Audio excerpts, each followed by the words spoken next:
An EU insider dismantled Nicola Sturgeon's independence dreams, as an expert claimed Scotland can't afford buses.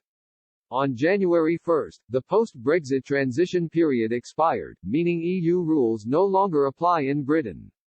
It is a new chapter for the country's national history, but not everyone in the UK has given up on EU membership.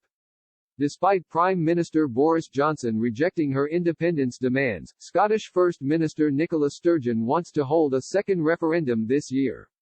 In a recent column for the Irish Times, Ms. Sturgeon reiterated that independence is Scotland's only route to rejoining the EU. She wrote, "We are now faced with a hard Brexit against our will, at the worst possible time in the middle of a pandemic and economic recession. It will mean disruption in the short term, while establishing new long-term barriers.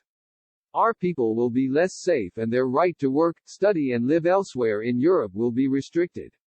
This includes the loss of Erasmus, which saw more than 2,000 Scottish students, staff and learners use the scheme each year.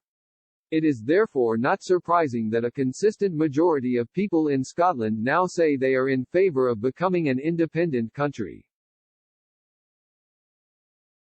Scotland, like all nations, is unique. The same can be said of our constitutional circumstances. In an exclusive interview with Express.co.uk, Italian MEP Marco Campominassi explained why the chances of an independent Scotland joining the EU are very low. He also revealed how, in order to disrupt internal politics in the UK, Brussels courted Ms. Sturgeon at the beginning of the Brexit talks. He said, "With Scottish independence, Brussels has shown the greatest possible hypocrisy."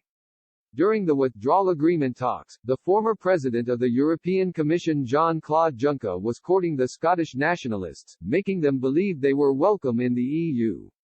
It was only done to destabilize the UK government. Brussels could have not had the same attitude towards the Catalans because Spain strongly supports the European Commission.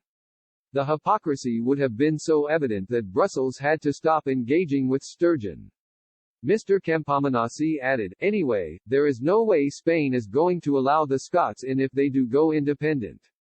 While in the past few months, opinion polls have given Yes campaigners a consistent lead over their unionist rivals, economists have been warning that the economic and fiscal difficulties of leaving the UK look substantially greater than they did when voters rejected the idea in 2014.